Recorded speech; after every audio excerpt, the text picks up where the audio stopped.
Hey y'all, and welcome to PolitiBrawl. My name is Brian, and Trump Treasury Secretary shuts down Socialist Bernie Sanders with one amazing comeback. All he had to do was bring up George Soros. Let's dive in. Mr. Bessent, the United States today has more income and wealth inequality than has ever existed in the history of our country. You got three people on top, Mr. Musk, Mr. Bezos, and Mr. Zuckerberg, who are now worth almost $1 trillion. That is more than half of the bottom of our society, some 170 million people. Three people, more wealth than the bottom, 170 million. We have more concentration of ownership today than we have ever had. We have more concentration of ownership in the media, where a handful of billionaires like Musk, Bezos, Rupert Murdoch increasingly own the media and the information that the American people receive. We have a corrupt campaign finance system in which a small number of billionaires in both political parties make huge contributions into the presidential and congressional campaigns.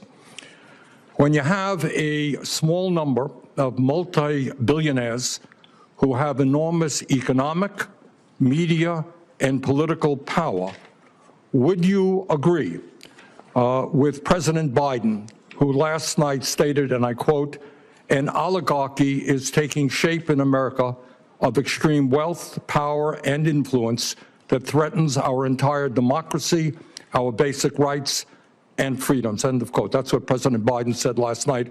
I agree with him. Do you? Senator Sanders, I enjoyed our visit. Talk a little bit closer into the mic. I enjoyed our visit, and I hope you got my follow-up materials that on the discussions, my previous writings on the tariffs and China. And look, the three billionaires who you listed, that all made the money themselves. Mr. Musk came to the country as an immigrant. I understand that, but what I'm asking you is, when you have a handful of people like Musk, who will soon be part of the Trump administration, and others, when you have three people owning more wealth than the bottom half of American society, when these people have enormous influence over the media, when they spend huge amounts of money in both political parties to elect candidates, what Biden said last night is we're moving toward an oligarchy. I'm asking you that question. Do you think, forget how they made their money, do you think that when so few people have so much wealth and so much economic and political power, that that is an oligarchic form of society? Well, I would note that President Biden gave the Presidential Medal of Freedom to two people who I think would qualify for his oligarchs. This is not a condemnation of any one individual. I'm just asking you, would so few people have so much wealth and power? But do you think that that is an oligarchic form of society? Senator, I think it depends on the ability to move up and down the income. No, that's not really the answer. I mean, even if you had that mobility, no matter who those individuals might be. First things first, Bernie, if we're going to talk about oligarchic structures in the United States, you might want to hearken all the way back to something that Mark Twain called the Gilded Age, and that was the era after Reconstruction had ultimately failed and the radical Republicans got shouted down and Reconstruction finally ended. There was a huge period of massive economic growth here in the United States, where arguably the wealth distribution was worse than it was today. But I don't think there are enough records to back that up, but let's be real here. There's a reason why Theodore Roosevelt had to break up so many monopolies as president. But I think there's something deeper going on here, and I think that Bernie Sanders doth protest too much. Because it might not have been his party, but it was his but it's the party that he caucused with and then eventually ran president for after Barack Obama basically created the oligarchic system that we know today. See, after George W. Bush got basically spanked after leaving office in 2008, The American people were tired, were hoping for some hope and change. Barack Obama was that dude. What did the deep state ultimately do? And remember, I am a disciple of Cyber Mike Benz, so this is where I'm getting a lot of this information.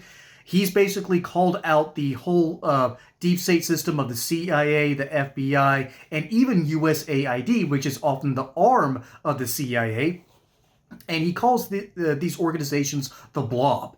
And underneath Barack Obama, the blob grew massively. I think quite literally the blob from 1959. You know the horror movie with Steve McQueen right before 1959? I think it was 58.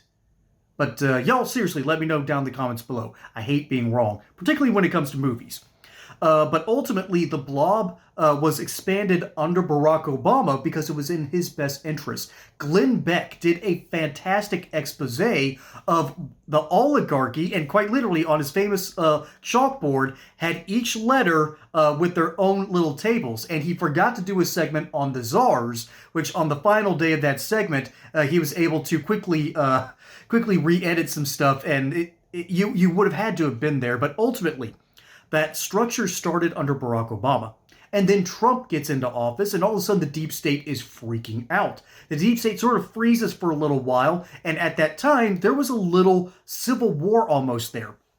And in that situation, ultimately the pro-Clinton side won, but Donald Trump won the election and got into office. And so they did their best to stymie him or try to blackmail him. It didn't really work too well. And so they changed tactics, they changed strategies, and then after lockdowns, they were able to influence certain parts of the voting bloc. Let's just put it that way.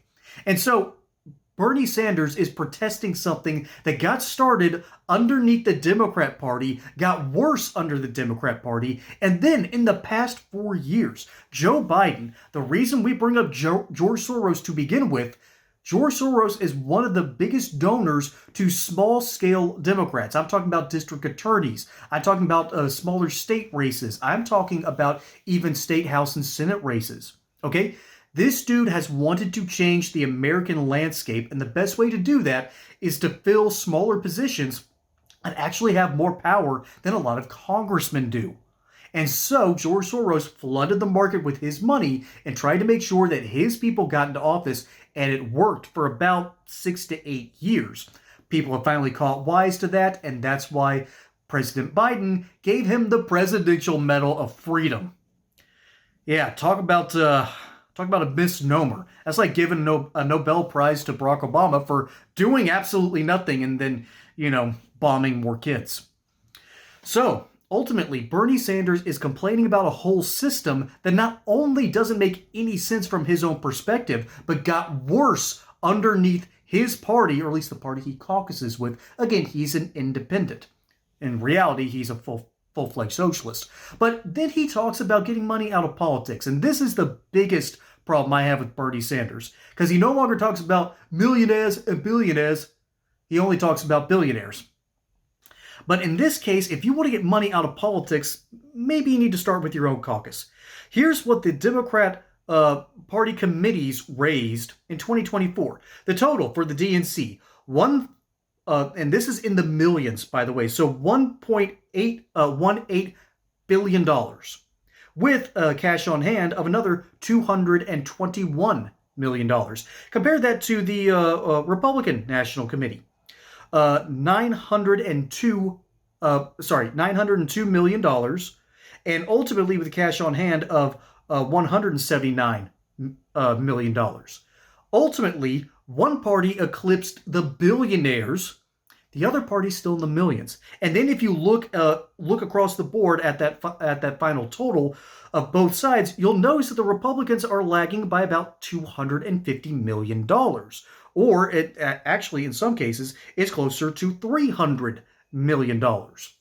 And then that scale continues from that point onwards. So, Bernie, I have to ask you, which party did Citizens United benefit again? Yeah, it was the Democrat Party, the party you caucus with. I'm sorry, you're barking up the wrong tree, and the fact that you have no guts when it comes to calling out billionaires on your side, like George Soros, means that I don't have to listen to you for a single second, and that's why Secretary Bessent did not bring up anyone by name, he just mentioned him in passing. That is the ultimate reminder of, I know more than you, your words mean nothing, I've seen what makes you cheer. Folks, my name is Brian. Hope you enjoyed that segment here on PolitiBrawl. Don't forget to like and subscribe. Catch you on the next one. Until then, y'all have a good one.